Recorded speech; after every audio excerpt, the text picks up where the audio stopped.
Hello, everyone. Welcome, welcome, welcome. So happy to have you all here today. I'm Dr. Pamela Crisco. I'm one of the founding board members of the Psychedelic Association of Canada, and I'm the current board chair of the Psychedelic Association of Canada. And quite thrilled to be here today. First off, I come to you from the unceded territory of the Klahoose First Nations. I'm honored to be able to live and play here. Also, as you join, feel free to put in the chat your name if you want to, where you're coming in from, and even your profession. This is another in our practitioner series, our therapist series. So we'd love to know what professions are joining us. That would be great. And I'm going to screen share a bit and tell you about some upcoming events that we have. So, first off, we have this great Wisdom Keepers series that has been going on. You can already find some of the previous ones on the website. But upcoming next week on April 14th, our host for that is also board member Jillian Maxwell. And we are honored that we are going to have Jennifer Davis and Elder Duncan Grady joining Jillian for a beautiful conversation. So, we hope you can join that. And then in May, on May 12th, Jillian again is going to be hosting, and this time Elder and Wisdom Keeper Erica Gagnon. So please tune in for those. You will be so thrilled to hear these wise people and their wise words, and we're really lucky to have them. Additionally, we have hopefully most of you have heard about this, but our freedom of thought case with barrister lawyer Paul Lewin. We are supporting him in possibly a constitutional challenge, freedom of thought, the right to your own mind, your right to use psilocybin for your own freedom of thoughts. And so this is going to the Ontario Court of Appeal. Every dollar counts. We're hoping to get about 10,000 Canadians donating about $10 each would be great, so that it's really a swell from the grassroots supporting this court case. So we've raised 7,000. We have about 142,000 more to go to make sure that this does go to the Ontario Court of Appeal. And we've already hit some good milestones, so we're already getting the documents. So again, thank you, everyone that is donated. I'll get rid of that screen. And as you come in, welcome everyone. Please continue to put in your name, where you're coming in from, your profession.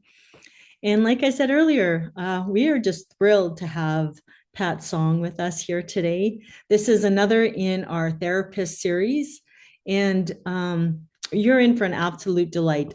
We love the Psychedelic Association of Canada talking about topics that sometimes get missed and are so important. And when we turn on the light and we really talk about these difficult things, and it really gives great guidance to everyone. So throughout Pat's talk, she's going to take a few opportunities to do some Q&A, and of course there'll be some Q&A at the end. And so with that, Pat, I'm really honored that you're joining us today to give us some of your time to talk to our members and guests. So with that, let me hand it over to you and let you introduce yourself. Thank you, Pam. It's wonderful to be here. I love Canadians and Canada. My husband's Canadian, so I have a very special connection to Canada and the people of Canada. Um, so I'm a psychologist and I live in Montpelier, Vermont. And so we Vermonters actually feel very close to Canada too. And so I've been practicing psychodynamic psychotherapy for about 30 years and have worked in addiction and HIV prevention. And then when I started studying psychedelic therapy, I noticed a lot of psychodynamic therapy terms used like transference and countertransference, and then no explanation about, well, what do you do if you've identified that? And then there were sexual boundary violations happening and sadly still happen. And I thought, well, psychodynamic therapists know how to work with erotic transference and countertransference safely and therapeutically. And why don't I share what we know works? And also, then I started interviewing practitioners and participants about their experiences. So far, I've interviewed about 20 people. And boy, it's been really rich and important what people have shared. So I'm really excited to share with you what they've shared with me. And I really grateful to them for their courage and generosity because they knew that people would benefit, would learn from their experiences.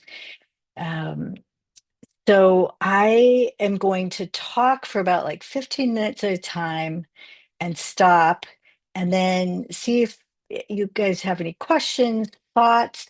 If you want to know more about a case that I talk about, then feel free to ask. Like someone I may talk about, you might want to ask, what about their developmental history? Or can you say more about the therapy? And then I'll go on and do another 15-minute segment or so. And then at the so that's kind of the rhythm of today.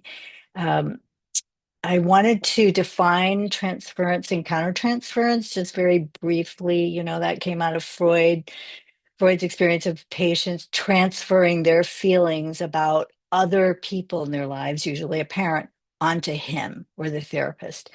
And really, the way I think about it is it's our histories are alive in the present, either in our unconscious or sometimes consciously. It's because, the most formative relationships and experiences we have start in our infancy and our childhood.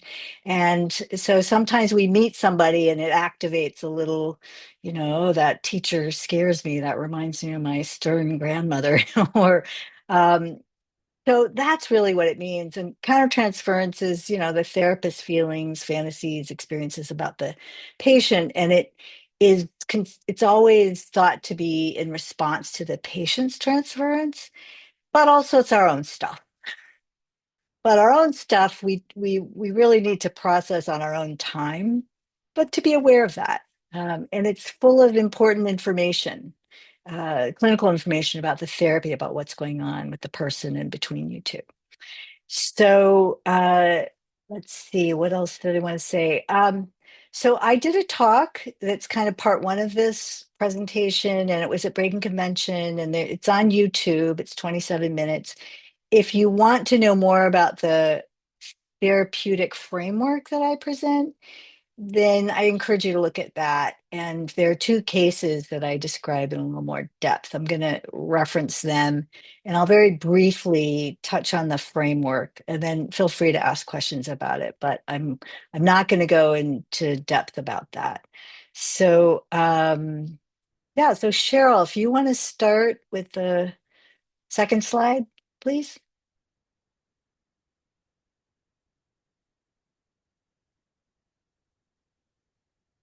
Okay, so Nancy Bridges was a social worker at the Harvard Medical School. And are you able to like get rid of the border of that? It's okay if not, but anyway, her specialty was erotic transference and countertransference in therapy. And she wrote an article about how to help trainees work with erotic transference and countertransference. And so she wrote this psychodynamic framework. And really, it's a framework for working with any kind of transference or countertransference, any kind of intense feelings that either the patient has for you or you have for them. So hatred, disgust, love, desire, envy, whatever. But it's the erotic feelings that create the most anxiety and can get people into trouble, right? So the thesis of her framework is that erotic transference is about non-sexual needs, feelings, experiences, right? It's not about sex and it's not personal. So you don't have to think that it's all about you and then and really think about what is this telling me about the therapy here? What's the clinical data here? So, but she says, expect it, identify it, and then, contain and tolerate it, master it. I'll give you an example later of somebody working to do that. And then formulations of is our hypotheses about what's going on with the patient, what's going on in the therapy, what's going on between us. So, um, yes, well, I can send it to you. I'm going to have my email address at the end, and that's how you can contact me. Um, anyway, so when we formulate, we can use three lenses to sort of look at what's happening. For the first one is developmental history. What from this person's childhood may be getting played out here, right? What deficits or traumas or patterns were set up, and so it's important to have a developmental history, right? The second lens is intrapsychic or defenses, and these are all interrelated. So what feelings might the person be trying to defend against, right? That are intolerable. So when I worked at a cocaine treatment research project, I had clients who were mostly men who'd never been in therapy and were really uncomfortable being in therapy. And so they would use erotic transference in this hostile kind of this aggressive way to level the playing field, to disempower me.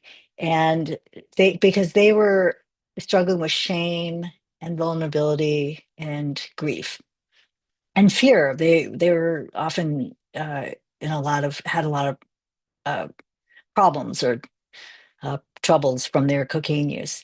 So the third lens for formulation is relational.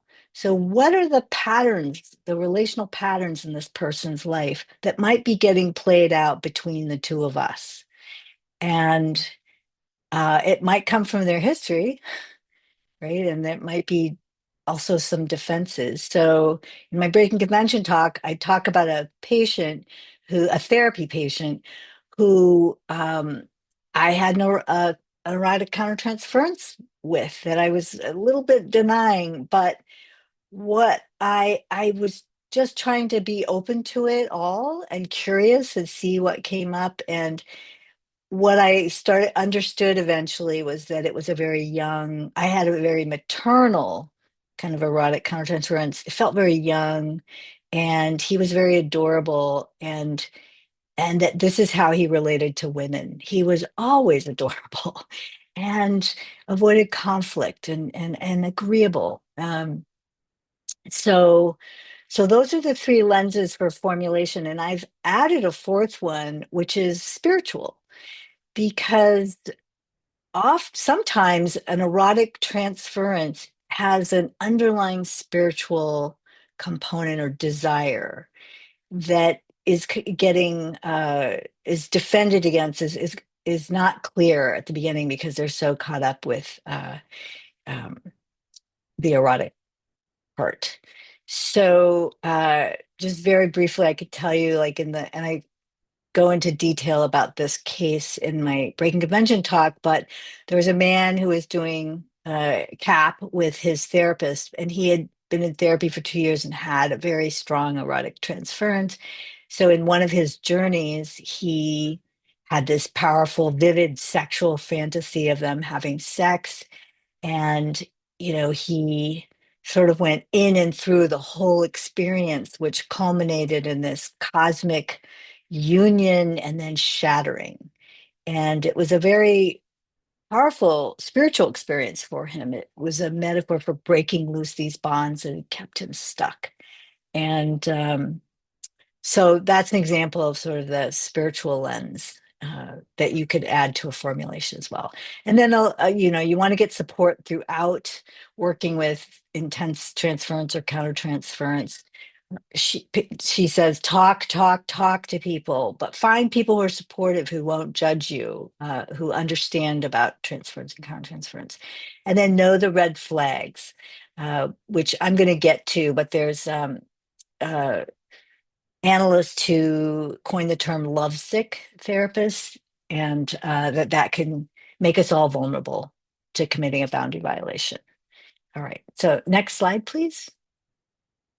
All right, so then this is part two, and this is based on what I've learned from my interviews and the implications for practice. All right, next slide, please. Okay. Uh, oops, sorry, I got a little ahead of myself. Uh, I well, I'll read the quote first, then I'll tell you about her. But with psychedelics, it's not just your psychoanalytic erotic transference. When you add medicine, it's going to have these other dimensions that are so enhanced, the spiritual, energetic, somatic, and emotional with such intensity. Both on the medicine and off the medicine, I was swept away. And that was both an ecstasy and it was terrible because I lost myself. The connection to him also became like the medicine. And this is a quote from Elena. So, everyone I've interviewed, we have pseudonyms for them and other people. I have permission to share their experiences. And Elena is a about 70-year-old, very senior experienced psychoanalytic therapist. And she started doing medicine work about 4 years ago now with a man who worked in the underground who is not a therapist. And they worked for 2 years together, and there was no sexual contact, but he really encouraged her to kind of view him as a guru, but also encouraged this erotic transference. And and the reason I put that last quote in about the connection to him became like the medicine because she didn't need medicine to feel so swept away. They would have hours and hours of integration, and just talking to him was intoxicating. It would sort of bring back all the feelings that were she experienced in the medicine. Um, so I'm going to return to her and tell you a lot more about their experience. I will share the first MDMA session they did together. He, she said it was very powerful. It felt like her soul was unzipped and she was sort of pouring out. And in the middle of that, he looked into her eyes and said, "I love you." And she was really overwhelmed. She said she felt like she was 13 years old and that she was looking up to him and she had to say, "I love you," back to him. She tried to talk to him about that after and said, that's very confusing when you say, "I love you." And he also did things like eye gazing with her when she was in the medicine, but she didn't ask for that. So she said it felt like it was boring into her soul. But she became very attached to him, and they had a very complicated relationship, which I'll tell you more about. So next slide, please, Cheryl. Okay. Uh-huh. That turned out weird, but it's okay. So from these interviews, what came out was that psychedelics can evoke for the participant really powerful experiences of erotic energy. And I want to start with that because people can have very positive, pleasurable, blissful experiences of erotic energy in their bodies. And it can be spiritual too. And so several people told me about these experiences. Um, one person told me about sitting in a clinical trial with, uh, I can't remember the gender, but this person started to feel this pleasure in their body and it started to alarm them. And they said, so they told the two facilitators, I'm started to feel things like, and they said, you can surrender into whatever you're experiencing. And one of them said, you could even enjoy it if you want to. And that was what they needed to hear. And they just relaxed into it and had a really positive, beautiful experience. Um, Another thing that can happen is decreased inhibition. So uh, one woman told me about she was sitting for a young man who was using psilocybin, and in the middle of his journey, he pulled down his pants, took out his penis, and started stroking himself while I was looking at her. And she felt confused and a little alarmed, but she looked right at him and said, "What's going on? Can you tell me what's going on?" And then he put himself back together and didn't say anything. And she wanted to talk about that in integration, but sadly he didn't return. And she thought he might have been a virgin and just was so embarrassed. Um, also interviewed a man who's been in a lot of worked in a lot of clinical trials, and he has also watched a lot of videos. He's an adherence rater too. And so he told me about watching a woman, I think it was a DMT trial, and she had two male facilitators, one on either side. And at the peak of her medicine experience, she started making sexual sounds and she started saying sexual things. And her voice dropped a couple octaves and she was touching the men, not sexually, not on their genitals, but she was one of them, she was stroking his arm and she was saying how attractive or beautiful or desirable they were. And then another other man, she was stroking his cheek. And they smiled and they kind of chuckled and they seemed to just shrug it off. And the man I was talking to, Richard, said, if that had been a male participant and two female facilitators, I think that would have been received very differently. He as a man felt like I could never do that as a participant and have it seen as okay or acceptable. So there can be erotic or other types of transference that are really amplified. The psychiatrist Craig Heacock, who has a great podcast, he talks about transference as being on steroids when there are psychedelics involved. I think the same for countertransference. And also attachment can be really amplified. So Elena said that being witnessed by Alex is what she called the pseudonym she picked, like being witnessed by Alex and him holding space for her in these really expansive, powerful experiences left her so powerfully attached to him. She became obsessed with him. She said, she used the word besotted. So I will describe other examples of transference in the next section. But what I wanted to spend a little time on is the vulnerability to erotic transference if there are unaddressed problems in the primary relationship. So I interviewed a gentleman who was in a clinical trial for psilocybin and depression, and he had a very positive, he went into remission, his suicidality went away. It was really positive. But when he came out of the medicine, he said, I think I need to get divorced. And he had been married for like 16, 17 years. They had young children, and he had been avoiding the problems in his relationship. And he felt like the people who did the preparation sessions, they they were just happy to know he'd been in this relationship for a long time and they had kids and they assumed it was stable and they didn't ask more. And it turned out his wife was not supportive of him doing psychedelic therapy. She was not interested in learning about psychedelics.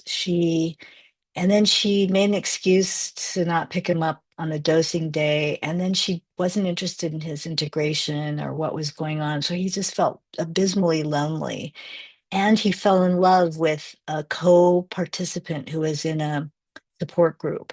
And that caused him a year of this crisis of, I think I'm in love with this other woman, and my marriage is in such terrible shape, and should I leave? And what about the kids? And I also interviewed a woman who was in a psilocybin therapy training program for providers. And part of the program was to go to another state where it's legal to have experiential sessions with psilocybin.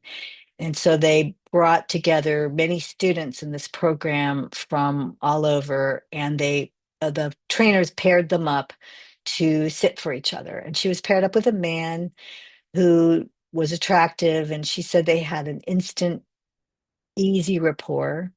And she had never done psilocybin, so she had this really powerful, expansive experience. And she also became very attractive to her co-facilitator.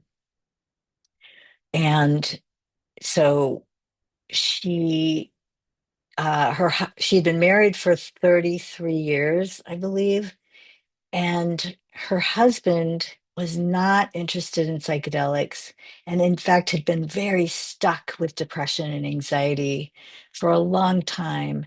And he, she wanted him to grow. And she was on this path of expansion, of growth. She was working very hard in integration, and she kept encouraging him to please, like, do your own work, let's grow, let's go on similar trajectories. And so she developed this powerful erotic transference to her co-facilitator, and with tremendous amount of work she realized everything she thought was in this man was missing in her husband, and everything she thought was in their relationship was missing in her marriage. So she said, I took my transference back. I realized that erotic energy and that passion and that emotion and even that obsession, that belonged to me. So she and her husband did a lot of work together, and they agreed to do MDMA together with her. And then he did psilocybin therapy with her sitting and another facilitator, and they're still together and they're doing really well. But she said they still have ups and downs, but they're in a much better place, and medicine works really helped them. So I'm going to stop here and see if anybody has any questions, thoughts. If you want to know more information about any of these people I've talked about, feel free to ask. So if you do have questions, you can put it in the Q&A. We'd love that. I mean, a lot of therapists in here, and I think a lot of us have seen many similar things if you've been working in therapy or in psychedelic therapy as well. Any questions for anyone? Typing fast. I want to go out while we're seeing if anyone has some questions. I have a few thoughts or a few questions. I'm wondering about the eye gazing. I mean, that is probably one of the most intimate things people can do.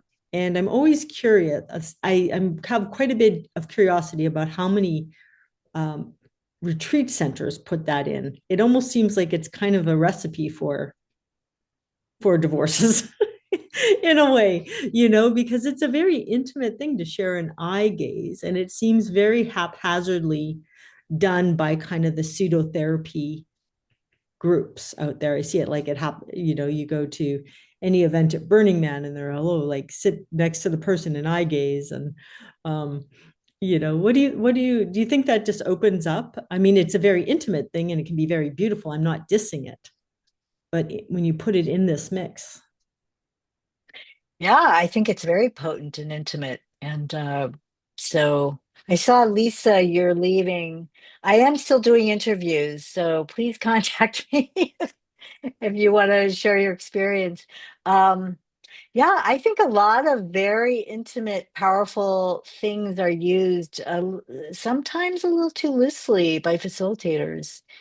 And, there's a lot of erotic energy and other kinds of energy that's in the space, right? And I'll give you some examples of how people can pick up on these energies and not even really be aware.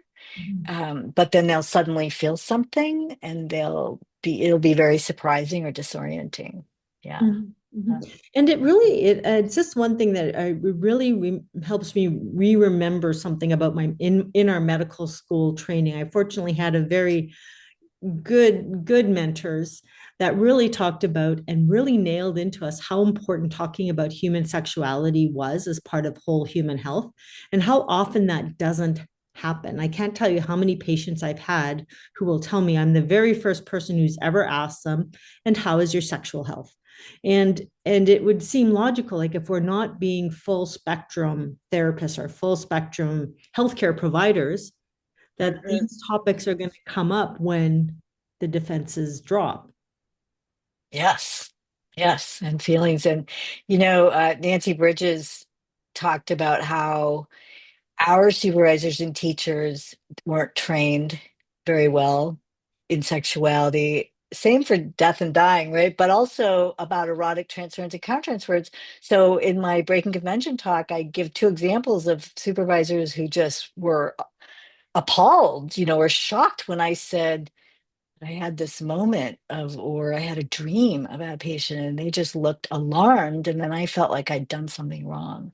Mm. So I do have this hope one day to bring like a psychedelically trained sex therapist in to help us all learn about how can we ask about a sexual history in the context of preparation, Mhm. right? Because it's helpful to know Mhm.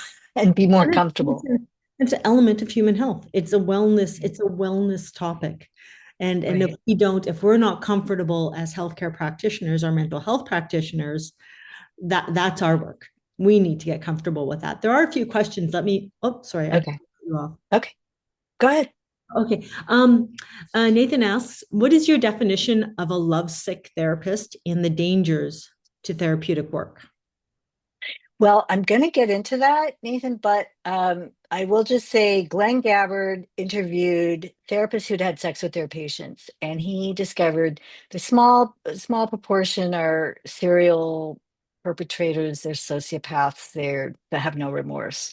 They don't think they did anything wrong. But the majority offended usually one time, they have remorse, and they were all having personal crises of some kind, whether it was loss of a relationship, divorce, separation, death, illness in the therapist or a loved one, uh, grief, loss, burnout was very common, loneliness. So they started to lean on their clients more, and so that's what he called lovesick. And I think that's all of us.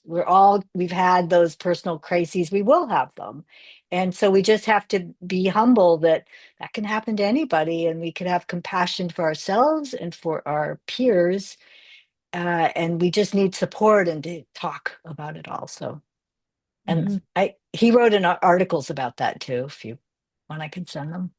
Yeah, yeah, and I think Andrea Salenza quotes them extensively in her book, Hmm. sexual violation or sexual boundary violations, and I think I love what you just said there, and I'm just going to say it again because I think it's so important that we all just look in the mirror and go, "I'm the one that could do this, transgress," and so often, especially in the psychedelic field, people are externalizing and looking outward and saying those people are doing it wrong or that person's a bad therapist.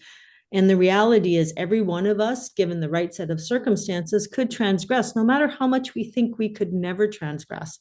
And that Right. is exactly the work you just quoted. Is that in reality, those times of crisis is when your faculties are not strong and your guidance Hmm. is not strong. Danny's Right. got a couple questions here. What are some of the general approaches if the participant is projecting a particular person onto the therapist during erotic transference?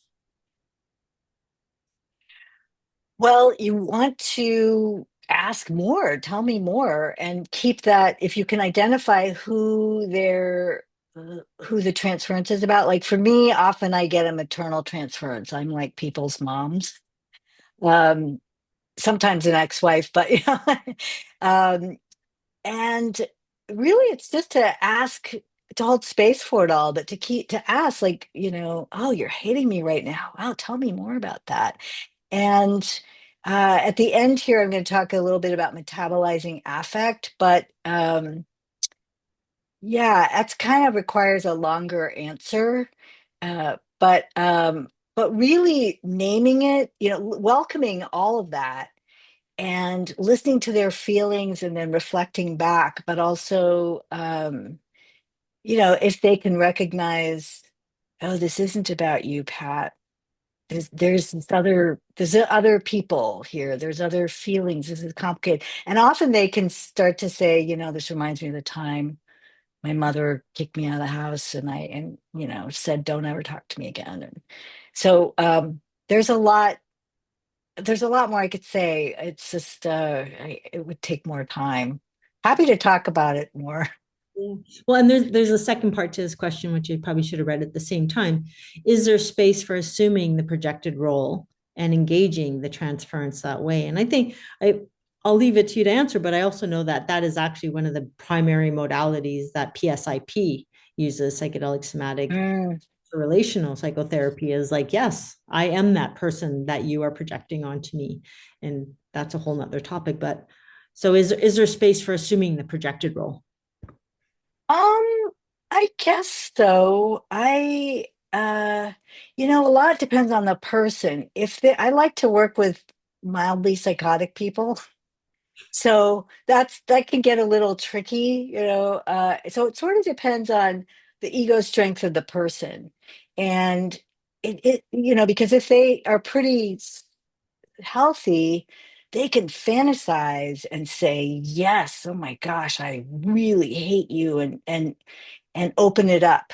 And but if somebody's a little, their sense of self is unstable and they're a little psychotic, I might, you know, try to contain that more, and or at least at the end, kind of, let's get solidly grounded here that I'm not her, I'm not your mom. Um, so yeah, good question. So very complex question. All right. Well, hand it back to you. That's the end of the questions. Okay, great. All right, I will go to the next slide, Cheryl. Um, thank you. Okay, so for the practitioner, psychedelics can evoke powerful therapeutic challenges of erotic transference and countertransference, and often driven by the participants' developmental or intrapsychic material, their histories, right? So I talked to a gentleman who's a therapist. Almost everyone I talk to is a therapist, a licensed trained therapist. Some of them have decades of experience. So sometimes they are surprised by their experiences. So this man's a trained therapist and a psychedelically trained therapist, and he was sitting for his partner who was using psilocybin for therapeutic reasons. And so she was lying quietly with eye shades on and listening to music, and then he at one point decided to lie down next to her. He was just listening to the music, and he said, out of nowhere, he felt this welling up of desire for her, that he wanted to kiss her and he wanted to have sex with her. And it was so powerful, and it came out of nowhere, and it was very disorienting. And he said, what the heck? And he got up, he moved his body, he went and sat on a stool nearby, and he just did some grounding. And the next day, she was telling him about what she'd been working on, what had been going on in her journey. And she'd been working on her history of childhood sexual abuse. And he was stunned because he realized, oh my gosh, if I had touched her, if I had done anything, that would have hurt her so much. So that's one example. Another gentleman, he's not a therapist, he runs retreats, and he was attending a retreat as a participant, and he brought his best friend, another man. And in the peak of the medicine experience, he became absolutely convinced that his friend was a sexual predator.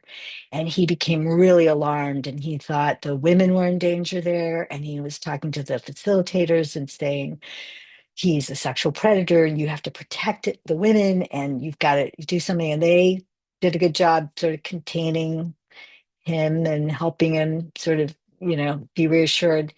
And afterwards, in his integration, he remembered being 5 years old and feeling like there was a predator. He didn't have the words for sexual predator. He just knew somebody around was really dangerous. And he decided, I have to protect the women here, the females. And that has been a lifelong sort of role for him. And then a facilitator she's done hundreds of sessions, groups, and individuals. She was running a small group, and it happened to be all men. I think it was four of them. And so the ceremony went well. And the next morning, when they were doing integration, uh, one of the men, he's in his 50s, he's a therapist. He became really angry with her, and he said, I cannot believe you picked such erotic music. You picked music intentionally. That was intentionally meant to give me an erection. How could you do that? He was just furious. And the other attendees were, it was helpful because they said, wow, that wasn't my experience with the music. And then they had to have a couple private integration sessions. And he eventually connected his history of being sexually abused by his music teacher, a woman, when he was between the ages of 9 and 11. So those are examples of sort of developmental experiences, right? That kind of that had to do, unfortunately, with sexual abuse, but that were kind of in the air. So the first man I was talking about, he said it was just sort of out of nowhere that these feelings came up. Um, all right, and then there are powerful relational and emotional experiences, or transference or countertransference, and so I wanted to give you an example of actually, it's a friend of mine who's a medical practitioner, very experienced psychedelic therapist, and was working at a CAP clinic. And she was sitting for a man who she had worked with before. And in the middle of his journey, she said he just suddenly seemed really attractive. And she started looking at his body and she was having erotic fantasies about him. And she was very disoriented by this and sort of shook herself out of that and did some grounding. And when he came out of it experience, one of the first things he said is, I've been using women as antidepressants, my relationships with women.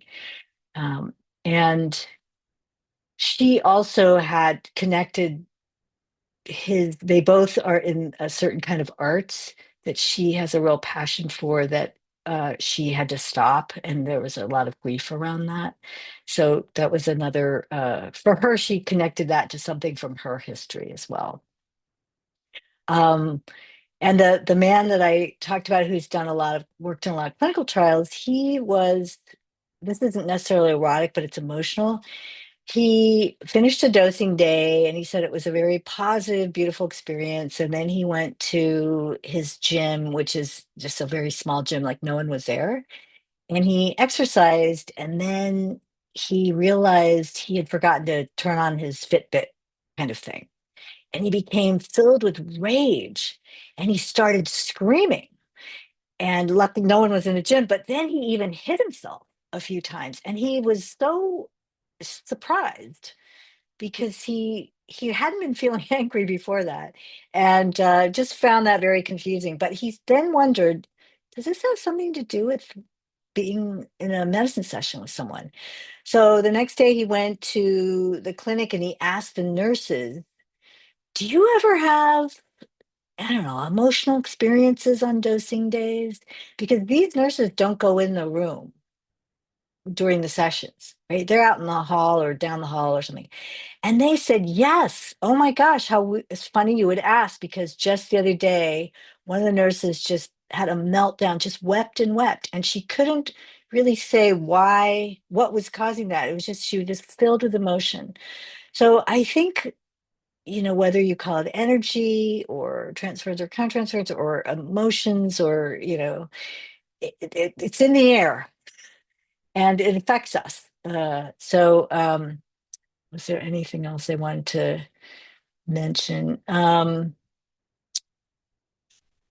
I guess I do have other examples of these. I'm just trying to kind of keep to the time schedule here. Happy to elaborate if someone wants to know more examples.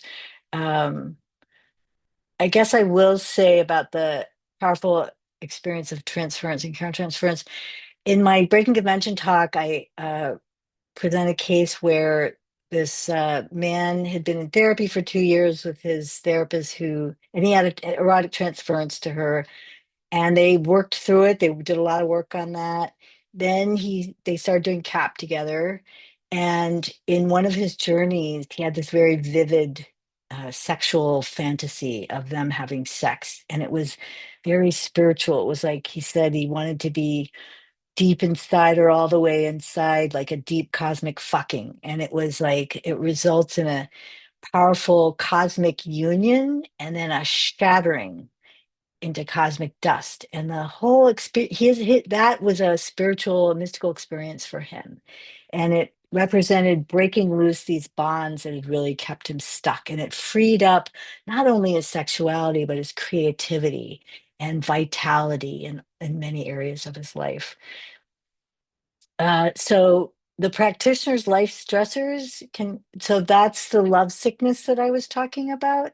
And again, in my brain dimension talk, I talk about this woman who's licensed therapist, very experienced psychedelic therapist, and she's sitting with a client who she's been working with for a couple of years. They've done psilocybin together and therapy, and but MDMA was different, and he asked for a handhold, and in the middle of the handhold, she started to feel like this is erotic. This is activating my erogenous zones. I have to stop the handhold. And she realized later she had missed her erotic countertransference, that she was really attracted to him. And she connected it to, at the time, her what she called her unlived sexual life as a single person. So that's an example of the love sickness or the vulnerability. And so I'm going to just note that the next two topics are boundary confusion and therapeutic touch challenges. And so these are long cases. So Cheryl, you could stop the slide sharing and I'll just tell you about these boundary challenges and the um, therapeutic touch. So I'm back to Elena, right, who has been working with Alex for 2 years. There's this eye gazing. He tells her he loves her. She is trying to ask for boundaries. The therapist part of her is quite aware that he's committing boundary violations uh, in different ways. Once he asked her about her orgasms, and she was like, "What?" And but they had dual relationships in other communities. Um, they were in a, and she said this is very common in the underground, that there are many kinds of dual relationships. Maybe you find yourself in a medicine retreat with your therapist, but they were both studying this therapeutic modality. And there was a teacher, I'll call her Jill, and Jill was Alex's therapist and his teacher and Elena's teacher.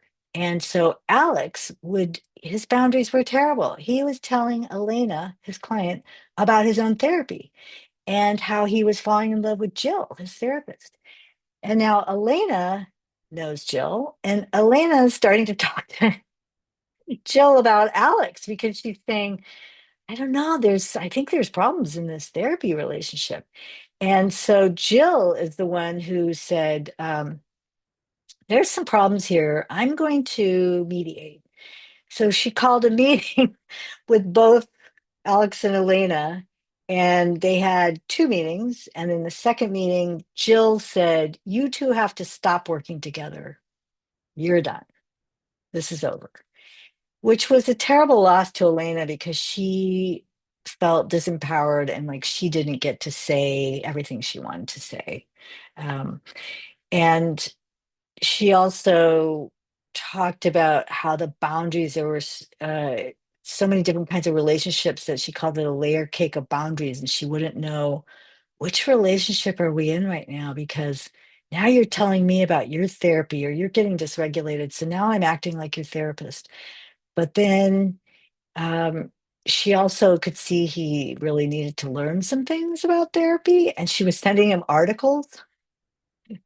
And but then sometimes, and they were also spiritual brother and sister. They shared spiritual practices. So sometimes they could talk about spiritual things for hours. So you can just see the boundaries were really confused and quite messy. Um, And then I'd like to tell you about Daphne. And Daphne is a psychoanalytic therapist, well trained. She had been doing CAP for 5 years. She's in her late 30s. And a man contacted her who's 20 years older for CAP. And he is what I would call professional patient. He's been in psychoanalysis. I think that was 20 years. He's had a psychiatrist. He's been in therapy most of his adult life, group therapy, couples therapy, in a lot of therapy. And so he came for depression. And in their first prep session, he commented on her youth and that she's attractive. And she thought there's a power move here, right? He said that at the end. So in the second prep session, she brought it up and he said, well, I am worried that you're young and can you handle me? And actually, my sexuality and issues with women are a big vulnerability for me, and I'm afraid they'll come up. So, can you handle that? And so she said, well, you've been in a lot of therapy, you've been in analysis. Because he asked about erotic transference specifically. And she said, you've been in analysis, you know that everything is welcome to be talked about. Nothing is acted on. But our work is to understand the meaning of this, of the feelings of the transference. And so then he had a first cap session, and they had talked about therapeutic touch. He asked for a handhold. In the middle of the handhold, he said, why do you have to be so pretty? I love you. I love you so much. Why does it have to be like this? And I lust for you. And she felt very uncomfortable. She felt kind of trapped. Like I would really like my hand not in his hand right now. But she we talked later about training on touch, and we don't get enough training, I think. But she felt uncomfortable. She felt used and objectified, and he was using his erotic transference in this self-gratifying way. So then in the integration sessions, he was a bit embarrassed and he said, I don't know why I'm like this. I'm so needy and I need this affirmation, this validation. And she had been nervous after that first session, and she said, well, my role is not to fulfill these needs, right? To not gratify. My role is to help you understand what they're about. And he said, why did you say that? And she tried to explain. And she also felt nervous about boundaries. So she was going over the boundaries. Nothing is going to be acted out. We're not going to have any kind of relationship here, but all things are welcome. And she thought they repaired that because he felt like a little put off, or like, are you trying to shame me, or do you think I'm going to do something? And so when he came for his second cap session, he said, I feel really anxious and like you were shaming me and that you think I'm creepy, and that you kept confirming the boundaries. And um they talked about it, but he said that in his life, other women have told him he's being creepy. And sometimes he is even worried that he's being creepy. So then that cap session was very different, and he experienced so much grief and anger, and he wept a lot, and he was angry with his parents and with previous therapists and with Daphne for like rejecting his advances. And he was very sad. And she had a very different experience of him. She felt compassion. Saw his fragility, and she wanted to help him because before that she had been like, I'm not sure I want to keep working with this guy. But then when she saw his vulnerability and his pain, she said, I'm committed. I want to keep working with him. And so then he came for integration after that. And he had like made a flight into health, and he was like, I feel great. And he didn't want to talk about any of that. And so then she kind of felt whipped around, like, okay, he's back to the uh, erotic transference. And then he had a third cap session, and it was all about his erotic transference. and there was no touch in the second and third sessions, by the way. She was nervous he was going to ask for it, but he said, I love you, I lust for you, I'm imagining what you look like naked, i I want you to leave your husband for me. And he was also saying a lot of narcissistic things, and for her, she felt like, okay, I'm done.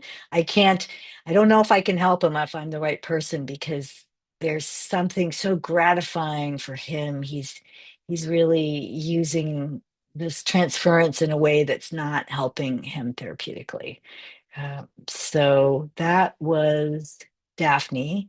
And yeah, and I can stop there and just see if there are questions, comments. Yeah, thanks. And these examples are so helpful. I'm so glad, like this is turning on the light, right? These are real. These are great examples. I'm sure a lot of people watching are seeing and hearing elements that they've experienced. And, the more we talk about this, the better. Carolina has a question. What can we do better? Or, sorry, what can we do to better notice and be aware of the energy transference, countertransference emotions that come up or are expressed through people working with the medicine? That's a great question. So, um, when you when you get trained psychodynamically, and I encourage you guys to learn about it, because everything is welcome in us, right? Our fantasies, our sensations in our bodies, our feelings, it's all welcome. Shadow, dark, primal shit, And because it's important, we're human and we're responding to them. We're responding to something. It's like our unconscious minds are in communication too. So to be more open and to not be embarrassed, like, wow, I'm really feeling disgusted by this patient, or I just had this sexual thought about this client, and to be open to it all and know that it's really less personal and about you, but it's more about something going on with the person. And so just paying attention and being curious without judgment, I think. And holding space for it all. Sometimes you don't really know what that meant, but I remember it. Like the other day, I had an olfactory association thing with a client, a therapy client, and it was like I could smell lake water. That's never happened to me before, and it didn't seem to have anything to do with what we were talking about. But I'm holding that in my mind because I think it means something. I just don't know. And also talk to other people who are similarly trained or curious, right? Whether it's IFS or Jungian therapy or spiritual practices, to just, I think it's all important. And um, oh, oops, you're muted, Pam. Sorry. One of my early psychotherapy mentors had a term for it. They called it spitting in the soup. And by that, what they meant is bring these things quickly to our peer groups, our accountability groups, our supervision groups, our consult groups, to talk about it, so that we're not sitting Mhm. on it by ourselves, and bring that learning forward, so that the bigger brain of that consult group can chew on it together and see it from multiple. But they use that. They said they use the term spit in the soup, because it diffuses the energy of it. Yeah, You yeah, recognize you have time. You have time to get another bowl of soup. You don't have to start. You can just wait, and wait till you can get some consult and get some space and some breathing room, and get other colleagues to weigh in. So I always really appreciated that yeah. just take some space, take some time, and And just, yeah, be patient and sit with it. So a couple people described really like taking it in, like, I'm feeling this attraction to someone and I'm just going to sit with that and feel it and observe what else is going on. And staying in your chair is what one person said. Mhm, So, mhm. Yeah. There's another question here from Aaron. What would be a therapeutic way for Daphne's client to use the transference?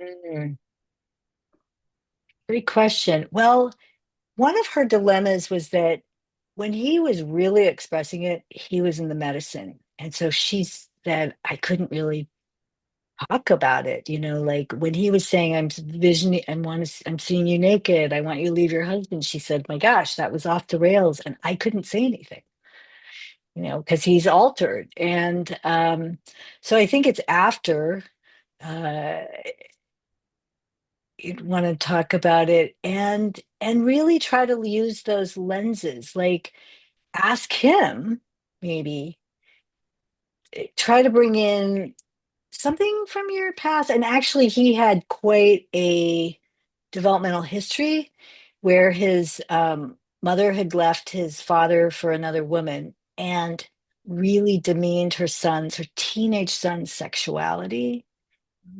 And the dad married his secretary, like, and the son is left, trying to become, he's a teenager and he's got these two parents that he's trying to emotionally take care of.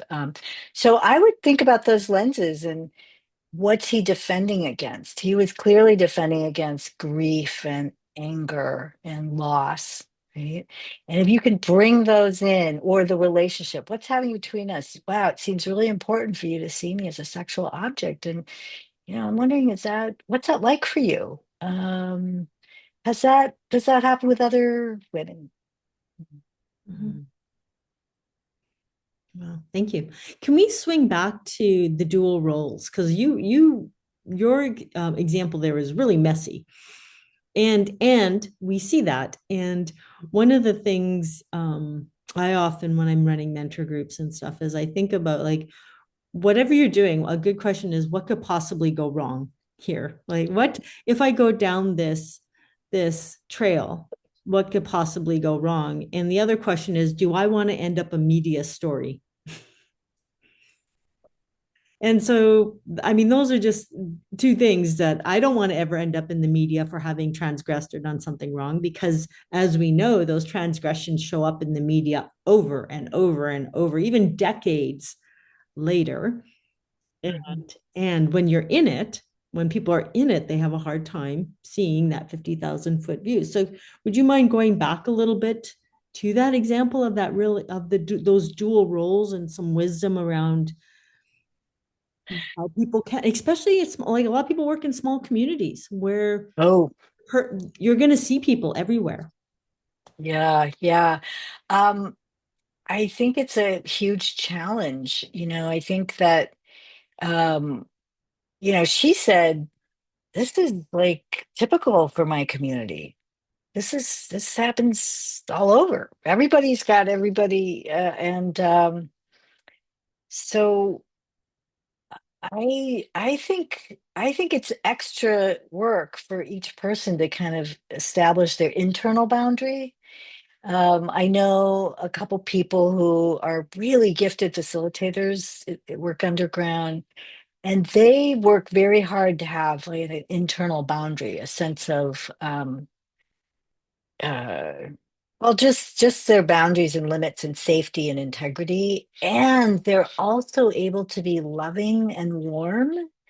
But I actually would like to interview them on how they do that. But one of them described an internal boundary first and foremost, that he's very clear, um, first for himself.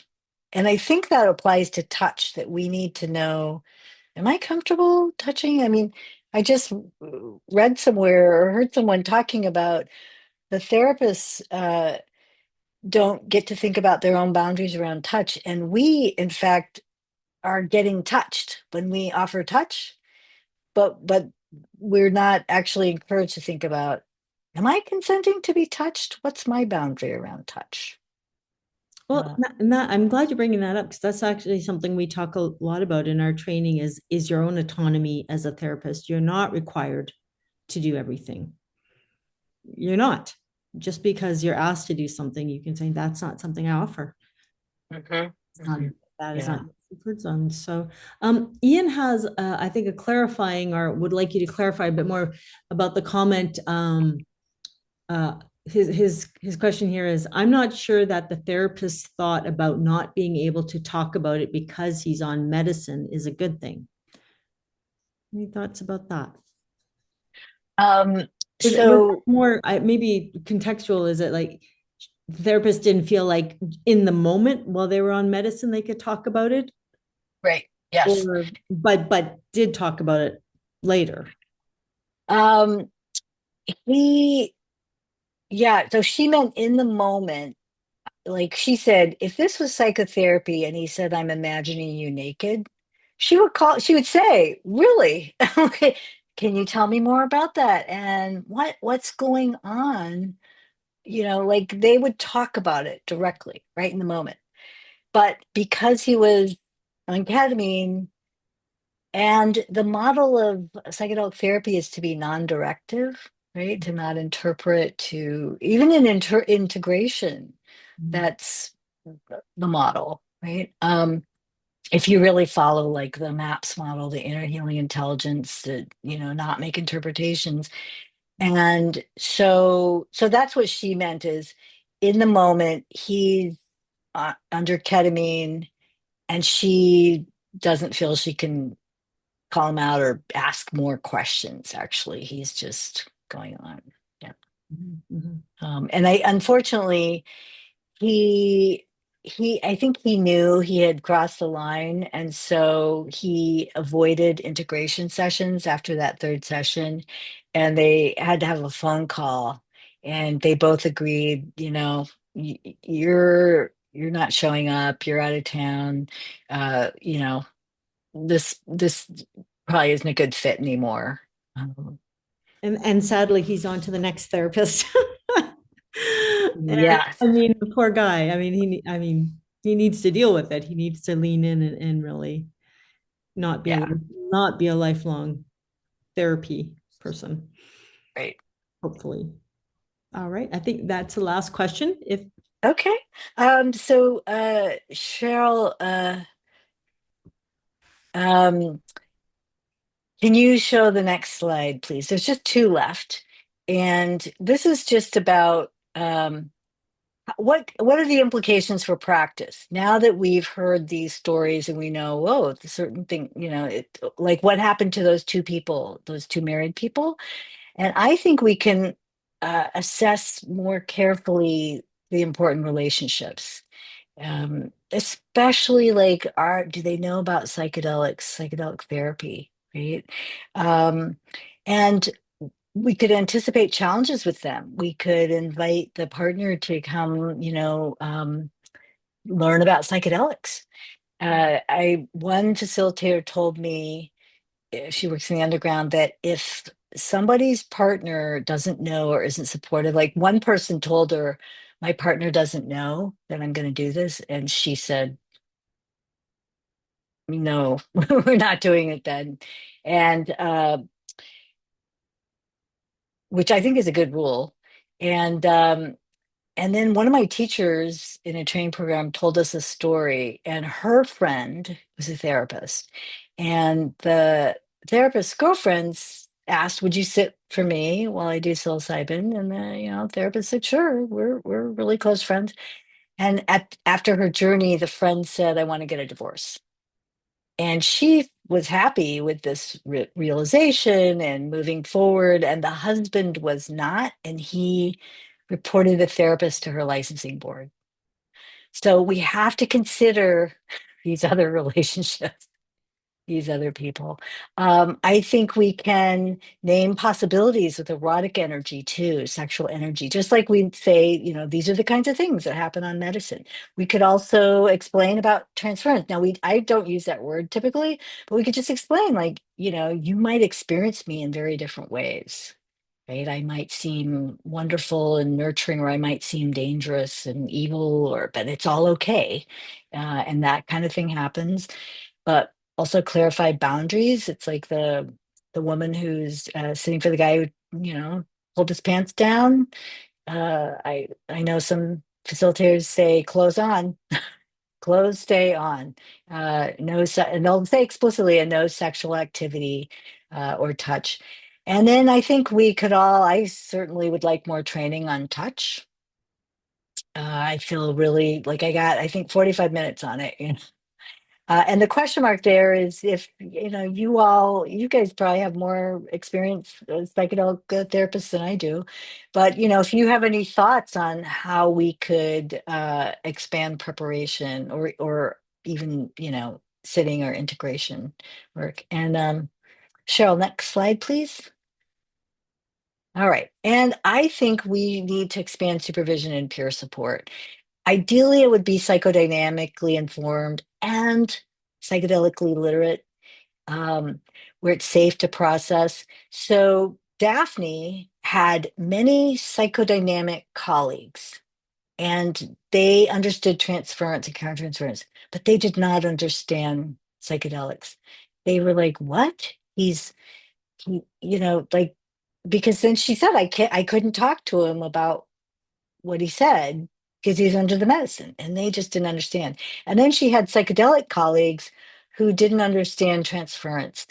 And so she really struggled with where can I get support for this? Um, the gentleman who's worked in a lot of clinical trials said that the supervision groups or support groups for the staff are really inadequate. And he once had some erotic countertransference and he brought it up in the group and he said they looked horrified. Like he felt like I'm from Mars and also they think I did something wrong. And so I think we need to find supervisors and mentors and peers where it's safe to process, like I hate this guy or I feel like I'm falling in love with them and just where it's safe. Um, and yeah, the question mark there is your welcomes your thoughts. And is there one more slide, Cheryl? No, I can't remember. Oh, okay. And then I think psychedelic training could be expanded. Now, some of you know all this, I'm sure, but I've had a lot of classmates who are medical providers, and they don't know much about therapy. But learning about the therapeutic frame, that's our friend that keeps us safe and our clients safe.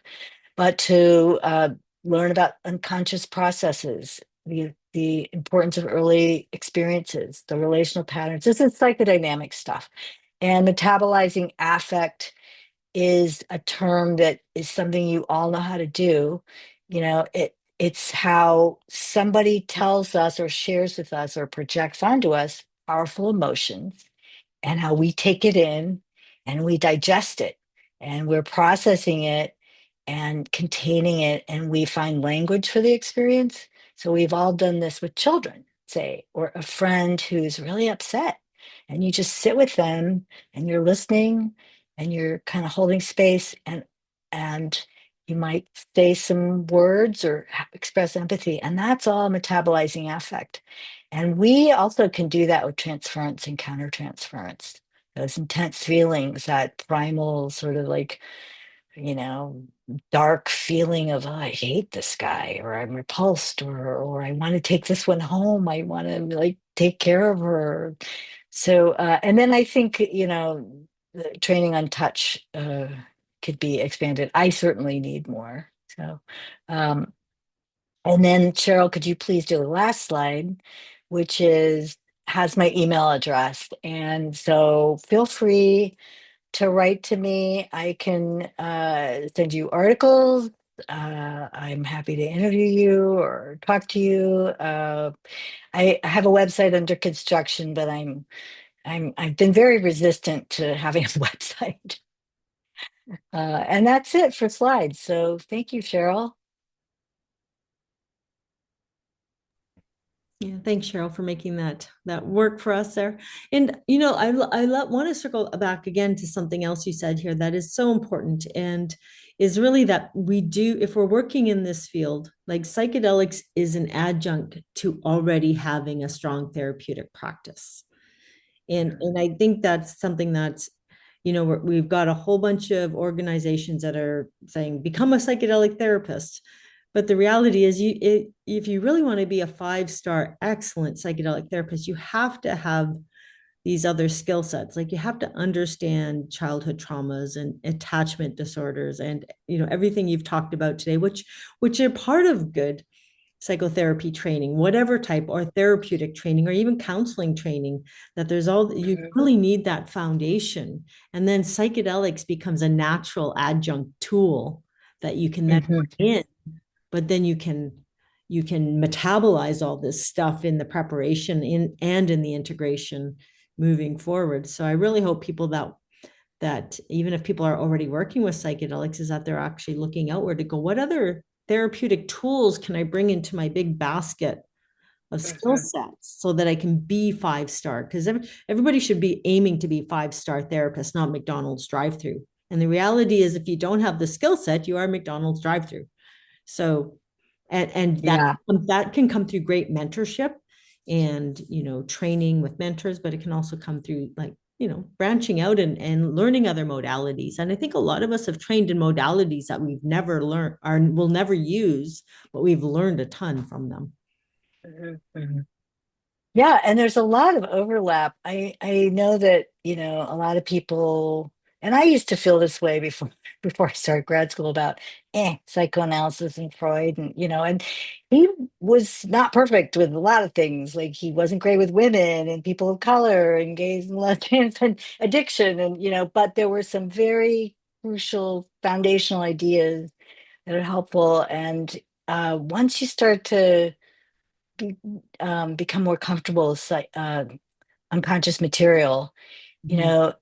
it's invaluable because you also have to keep connecting to what's going on with me, what's going on with me, and you also have to do your own work on yourself. And IFS is very similar to psychoanalytic therapy. Actually, it's about this complexity of inner life, Mhm. right? And then really tuning into, oh, and that part is really afraid and is undermining me with addiction or whatever. And that's, to me, very psychoanalytic.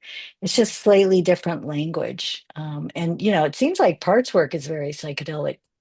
And there's Jungian work and spiritual work. So yeah, I agree with you, Pam. Um, Yeah. Yeah. Well, and it really speaks to our comfort level. I remember speaking about transgressions when I was in Europe. We were speaking, might have been at the same time as Breaking Convention when you were speaking, but we were, and one of the Swiss psychotherapists has said, like, you guys are so, what was it, puritanical in North America. He says, you don't examine your own stuff. You don't examine your own issues with sexuality or, you know, and that is our work, and that all these things are our work, right? If we're not comfortable, when these things come up in the therapeutic relationship, that's our work. That's an opportunity to look in the mirror and go, oh, my teacher has shown up. This is the teacher for me in this day, and that's my work, and we'll be better therapists for it if we do. Nathan has a question here. Kylia Taylor, in her book, The Ethics of Caring, says, my ethical missteps have stemmed from an impulse to heal either the client or myself. Pat, how do you feel about that quote? And do you sense erotic feelings are important messengers to assist us to learn or heal? um, Sorry, can you read that again? I started to miss the second part, but Sure. Well, so Kylia Taylor says, my uh, ethical missteps have stemmed from an impulse to heal either the client or myself. How do you feel about that quote? And do you sense mm, erotic feelings are important messengers to assist us to learn or heal? yes. So I think that impulse we have is important to note, because it's sort of like with touch. Like sometimes, like I wanted to offer touch to someone, and I think it was my need, or I thought he needed it. So I think that keeping an eye on that, that I like, of course, we want to heal people, but we're very limited in what we can do. And it's really, they have to do the work, like to be humble.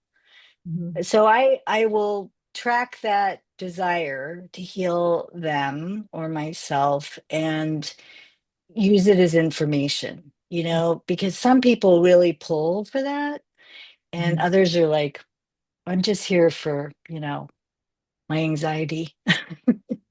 Um, so, and if there's an erotic transference or countertransference, that's all valuable information. Yeah, like if I feel this pull to heal someone or I feel attracted, okay, that's valuable information about other things going on here. Um, I'm sorry, and the second question was about, And do you sense erotic feelings are important messengers to assist us to learn or heal? yes, yes, I do. And I think the challenge for us is to figure out, well, what is the message, right? And it's like the woman who uh, was turned on by that man's hand, and she realized, oh my gosh, I am really attracted to him. And it did force her. This crisis forced her to work on herself, to Mhm. heal herself because she was so lonely. And so, yes, I think it's very important information. And we ignore that kind of information, especially when it's erotic, at our peril and our clients' perils. So, to not judge, but to say, oh, it's like my supervisor in my talk I mentioned, he detected my erotic countertransference before I did. And then he said, this is important information. Like, open it up, lean into it, explore it. Don't Mhm. shy away from it. Mhm. I did want to share that this therapist who was turned on, she said she always thought she had stellar boundaries, and she prided herself on that. But she realized they were rigid because she never let herself think about any of her clients that way. She just was like, nope, no eroticism, no sexuality, nothing. And so she missed that. She wasn't allowing herself to. So now she is always open to, and she'll ask herself, how do I feel about this person? Would I want to date them if I met them somewhere else? So yeah, those are great questions. Mhm. Mm. Back to the touch thing at our program, the nonprofit Roots to Thrive, where I'm the medical lead. One of the things we've done around touch is we have a video that goes out to all of our participants that show them ahead of time what touch can look like. So we have a number of energy trained therapists on our team. And so they've created this beautiful video that shows them like this is what the room looks like. Here's what can be offered. This is what hand holding would look like. This was, so they actually go through it and say, this is what we can offer. And so people that coming through the program actually get a chance to see that ahead of time and understand what kind of therapeutic supportive touch can be. So whether it's just holding the feet, and we're very Mm. clear, like your genitals will not be touched, your breasts will not be touched, and only what you've consented to ahead of time in ordinary state will be honored to honor you. And then the other part that our energy workers have really trained our whole team on is before engaging in touch, they ask themselves, we all ask ourselves 3 times, who is this for? Who is this for? Is this for me? Or is this truly for the patient? Because these people, our energy workers are very in tune, they're very in touch. And so they'll sense assistance is requested and it's already been consented because we've already had the conversation in ordinary state. And then, but they'll check in, even at that high level of energetic intuition, they still check in 3 times with themselves to ensure that they are actually in service to what the person needs. And it slows it down. Mhm. Yeah. Yeah, that's a great practice. Yeah. That's a And great sometimes practice. sometimes we get it wrong, right? Sometimes, somebody goes, I didn't want that. And that's an opportunity. That's the rupture, the repair cycle that then Right. lean into and take responsibility and say, sorry, we're sorry. We did that. And so but that's working in teams too. So that's another part is how healthy doing this work can be when you work in a solid team that's really working together to be in service to people. There's another question here from Rick. Uh, he states, I agree wholeheartedly with the peer support and supervision aspect to discuss erotic transference and countertransference. Any suggestions for the practitioners who are on the underground side of psychedelic assisted therapy? Networks do not really exist for this demographic. Yeah, I mean, I know, yeah, I think that's really challenging. I mean, it would be hard to find a community. I don't have thoughts. I know a couple people and they've worked hard to cultivate a small community, but yeah, but then some people I know they're working solo That's a and dangerous place to be, working solo. yeah, Yeah. yeah. One of the Uh, things we've suggested to people is supper clubs. Just, people in your area that are interested in psychedelics, just getting together first over a meal and then figuring mm, out who you can invite and maybe perhaps um, uh, you know, if there's people there as you're having a meal discussing, the science and the art of psychedelic therapy, that there might be people there that are in your community that are also working as therapists, and then that can evolve to a peer supervision consult group others, and hopefully one day this line is gone. Is really why This is right. why the Psychedelic Association of Canada is one of our goals, is to remove this invisible line between legal and not legal, and then just high quality healthcare, wellness. Yeah. Yeah, I agree, and I was just thinking this is why it should be legal, and uh, Mhm. I learned a lot from underground therapists. Mhm. Some of them are really gifted, and then some of them are, I mean, it's just like any a health service provider. Some are not well trained and can, be worrisome, and others are amazing. And yeah, that's a great question, how to have a network. And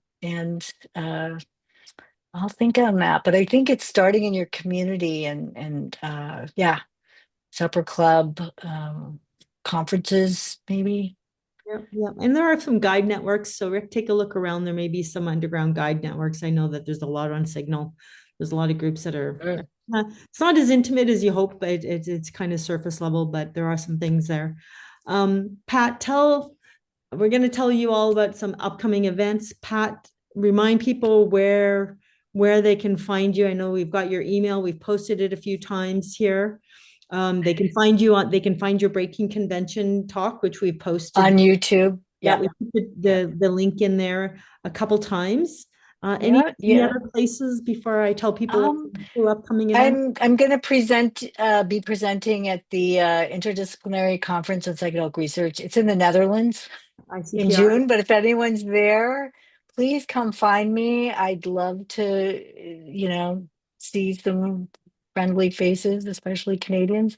And then, email right now is the best way. I'm happy to correspond. And one day my website will be active, hopefully in a couple months. And thank you all for your interest. Also feel like people who are interested in this topic, you're leaders, because not everybody is interested. It scares them. And so you can be supportive. You can teach people. You can create some supervision groups, or just peer supervision groups. And so thank you for your interest. And thanks, Pam, for having me. Thanks. And for everyone out there that, especially that's in Canada, is we do have a series of events coming up that are going to help get everybody in different provinces connected. So you can find out what's going on in your local province. You can get connected to other therapists, others in your area. So keep an eye out from that. The first one's coming up in May, and it's going to be Ontario. I'm going to share my screen here just to remind you all of some great events coming up.